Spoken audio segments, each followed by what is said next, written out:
Sweden के दारुल हुकूमत Stockholm से आरफ कसाना का सलाम कबूल कीजिए। आज 4 दिसंबर और इतवार का रोज़ है। हफ्ता रफ्ता की अहम खबरें और रिपोर्ट्स का सिलसिला स्वीडन की डायरी आपकी खिदमत में पेश है। सबसे पहले आपके लिए ये इत्तला कि कल हफ्ते के रोज़ 3 दिसंबर को इकबाल एकेडमी स्कैंडिनेविया ने एक बहुत ही शानदार प्रोग्राम जो है वो मुनक्कद किया।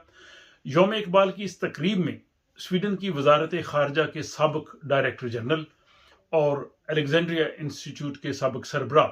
यॉन हेनिंगसन ने बहुत ही इल्मी और शानदार खिताब किया, जिसमें उन्होंने ये बताया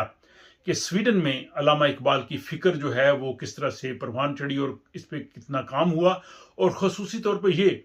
कि अल्लामा इकबाल को नोबल इनाम क्यों नहीं मिल सका। तो इस हवाले से ये तमाम तर तफसीलात इस चैनल पे इस वीडियो में मौजूद हैं, इसे आप देख सकते हैं और पसंद आए तो दोस्त आपके साथ आप इसे शेयर भी कर सकते हैं।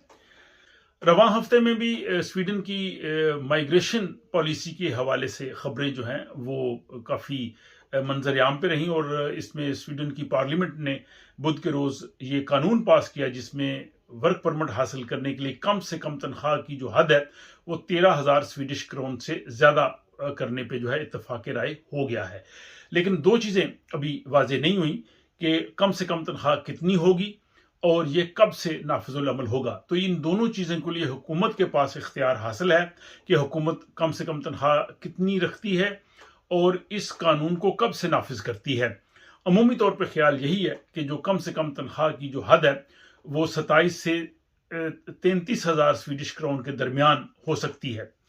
और इसके साथ ही जो ये खबर आई थी कि स्वीडन की हुकूमत इस तजवीज़ पे गौर कर रही है कि जिनके पास परमानेंट रेजिडेंस या यहाँ पे स्वीडन में रहने का मुस्तकिल वीज़ा है उनको टेम्परेरी वीज़े में तब्दील किया जाए। तो इस हवाले से स्वीडन की जो माइग्रेशन की मिनिस्टर हैं मारिया मालमन स्टेनरगार्ड, उन्होंने स्वीडिश रेडियो को एक तफसीली इंटरव्यू दिया है जिसमें उन्होंने ये बताया है कि बुनियादी तौर पे हम ये चाह रहे हैं कि जो लोग स्वीडन में असाइलम लेते हैं, पनाह की तलाश में आते हैं या जिन मुल्कों में हालात ख़राब होते हैं तो वो कुछ अरसे के लिए आते हैं, उन लोगों को जो है वो आर्जी तौर पर रखा जाए और उन लोगों को मुस्तकिल वीज़े ना दिए जाएं। लेकिन जो लोग वर्क परमिट पे आ रहे हैं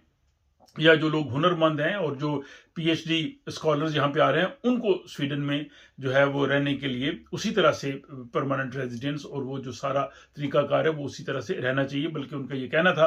कि हम चाहते हैं कि जो हुनरमंद और आला तालीम याफ्ता लोग हैं वो स्वीडन में आएँ ताकि स्वीडन की जो तामीर और तरक्की में वो अपना किरदार अदा कर सकें।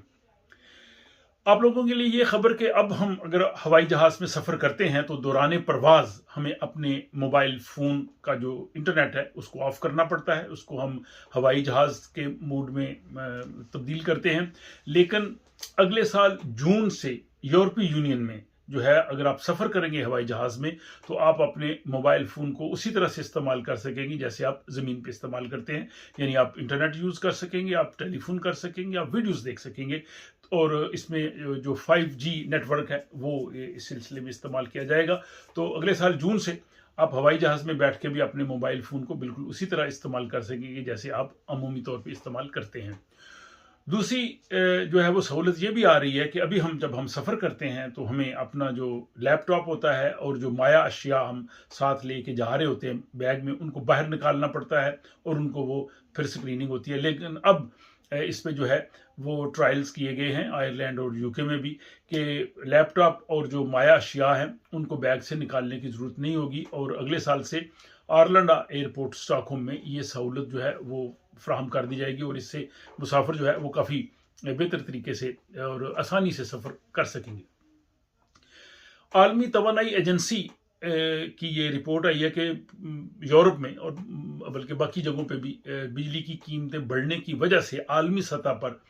बिजली का जो इस्तेमाल है उसकी कारकर्दगी में काफ़ी बेहतरी आई है। लेकिन स्वीडन की जो क्लाइमेट पॉलिसी काउंसिल है उसका ये कहना है कि स्वीडन जो है वो यूरोपीय मुल्कों से इस हवाले से काफ़ी पीछे है और यहाँ पे बिजली को उस तरह से बेहतर तौर पे और उसकी जो कारकर्दगी है उसको और जो है वो उसमें तरक्की देने की और उसको इम्प्रूव करने की जो है वो ज़रूरत है। और बिजली के हवाले से ये कि बिजली के नरख जो है वो सर्दियों में पिछले साल की तरह अब भी बढ़ते जा रहे हैं, लोगों पे काफ़ी दबाव आ रहा है। और जो ये मौजूदा हुकूमत है, इंतखाबात से पहले इन्होंने ये वादा किया था कि हम 1 नवंबर से लोगों को ये माली इमदाद देना शुरू करेंगे ताकि उन पे जो है दबाव कम आए। लेकिन अब हुकूमत ने ये फैसला किया है कि ये जो रकम मिलनी है ये अगले साल 1 फरवरी के बाद मिलेगी और फॉर शेकरिंग कासा जो है वो नकद रकूम जो है वो अदा करेगा। इस पर जो मौजूदा कायदे हिज़्ब इख्तिलाफ है और सबका जो वज़ीर आज़म है मगदलिना अंदरशुन, उन्होंने हुकूमत को आड़े हाथों लिया है और उन्होंने कहा है कि हुकूमत ने ये झूठ बोला है, उनका ये झूठा इंतखाबी नारा था और वो जो ये करने भी जा रहे हैं तो इसमें जो अमीर लोग हैं, जो जिनके पहले ही आमदनी ज़्यादा, उनको ज़्यादा फ़ायदा होगा और जो कम आमदनी वाले हैं उनको जो है वो इतना फ़ायदा नहीं होगा। और यहाँ पे जो छोटी कंपनीज़ हैं उनको इस वक्त माली इमदाद की ज़रूरत है। वो अब ये सर्दियों के महीने में अखराजात बढ़ने से, बिजली के नर्ख बढ़ने से वो अपना काम जारी नहीं रख सके, तो इस तरह से उन्होंने हुकूमत पे कड़ी तनकीद की है। लेकिन जो मौजूदा वज़ीर आज़म है और क्रिस्टन, उन्होंने कहा है कि हमने कोई झूठ नहीं बोला, हम जो है वो इसको सोच रहे हैं कि हम किस तरह से बेहतर अंदाज से जो है वो कर सकें और जब हमारे लिए मुमकिन होगा हम इसको जो है वो कर लेंगे। लेकिन 6 हफ्ते के गुजरने के बाद जो मौजूदा हुकूमत बरसर इक़्तिदार आई है, इसकी मकबूलियत में काफ़ी कमी वाक़या हुई है, जिसके हवाले से तफसील आप पिछले व्लॉग में देख चुके हैं कि जो हुकूमत की जो